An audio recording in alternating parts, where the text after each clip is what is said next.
Ugh. So, physically, I haven't been feeling very well the last few days, but I seem to have made it over a hurdle. But I wanted to make sure to talk about something that, well, I couldn't even talk about while my wife was alive, because there's a mystery I had, or a secret I had to keep from her, alive. And so I've referred to Cobbs and Fairies before, but I've never really told the whole story in one place.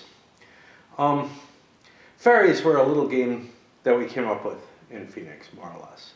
Something that, just one of those plays on words that I like to make, and she went with it enough. It comes from the Tooth Fairy, right? What does the Tooth Fairy do? The Tooth Fairy takes things. Teeth.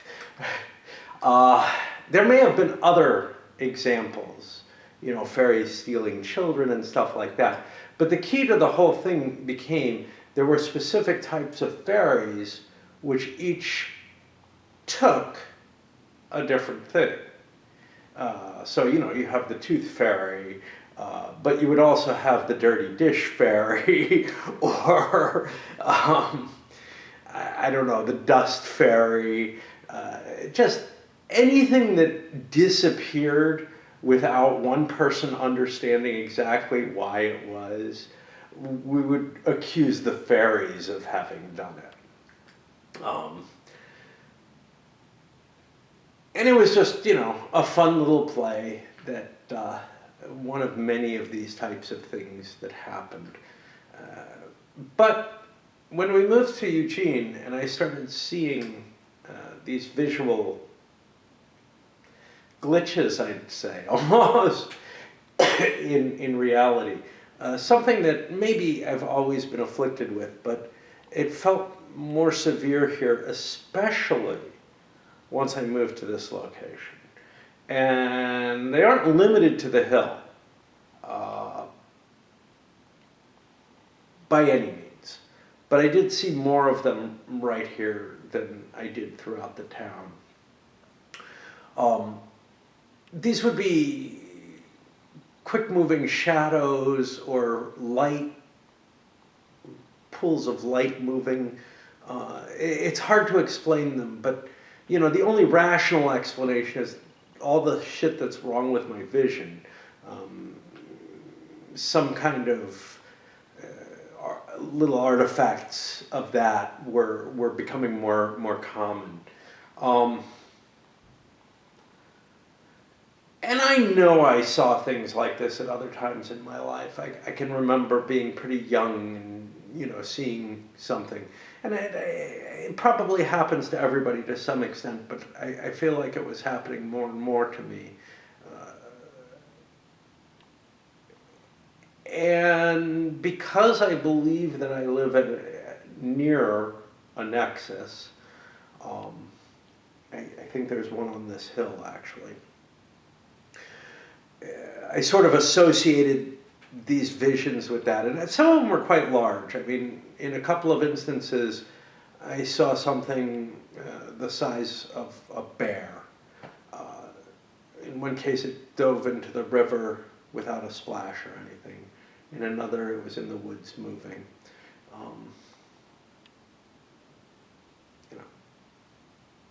But again, with my eyes, who the hell knows? At the same time, this place was so capable of growing cobwebs, and I always believed that cobwebs were just dust. I didn't think they had anything to do with spiders. My wife ended up pointing out to me, no, they are, and forcing me to Google it. This is the way we interacted a lot of times. One of us would state something, like I would say, we're 90% water, and she'd be like, no. Jellyfish are like 90% water. And I'd have to Google it. and prove to myself at least, but I would do it in front of her just to humiliate one or the other of us. It didn't really matter which. But again, another part of our play. And yeah, it turns out that, yes, cobwebs have something to do with spider webs that have decayed and they collect dust and whatever. But for whatever reason, that wasn't good enough for me. So what I decided was that Cobbs made them. Otherwise, they wouldn't be called cobwebs. What makes cobwebs? Cobbs, obviously. The same way there's different kinds of fairies, there's different kinds of web creating things. And then the question became, what were cobs? And the first answer that came to my mind is they're the spirits of dead spiders. So if you kill a lot of spiders, you'll end up with a lot of cobs. And that seemed to be kind of cool and bothered her, of course. So it was a good thing to play with and keep going with.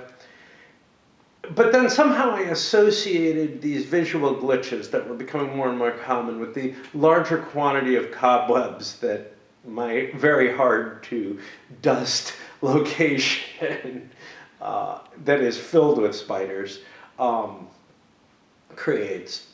And so I decided the cobs were these glitches and they were the spirits of undead spiders or something like that. Okay, great. But then, every now and then things appear that shouldn't, right?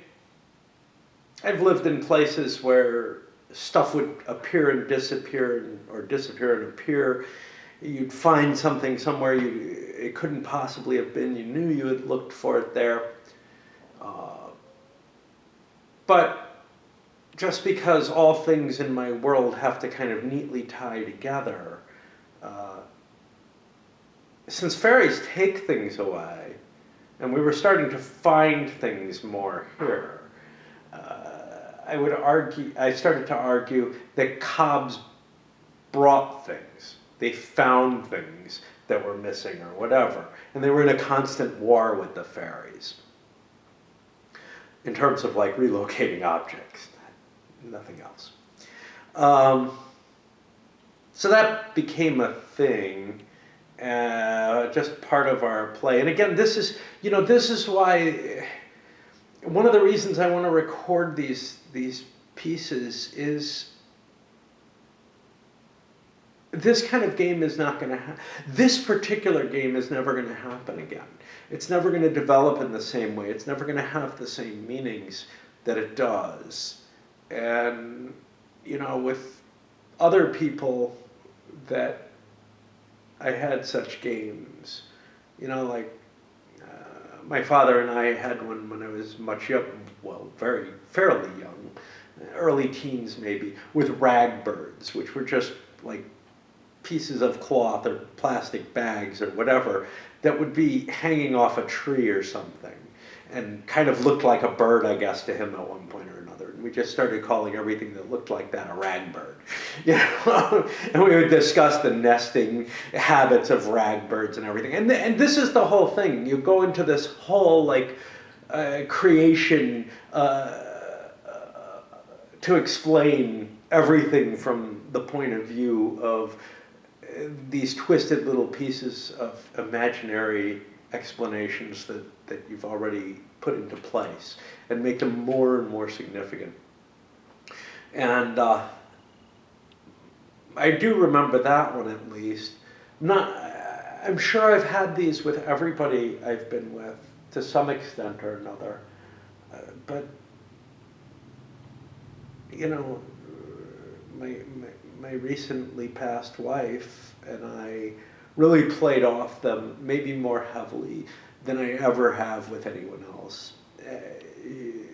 It amused both of us to one extent or another. And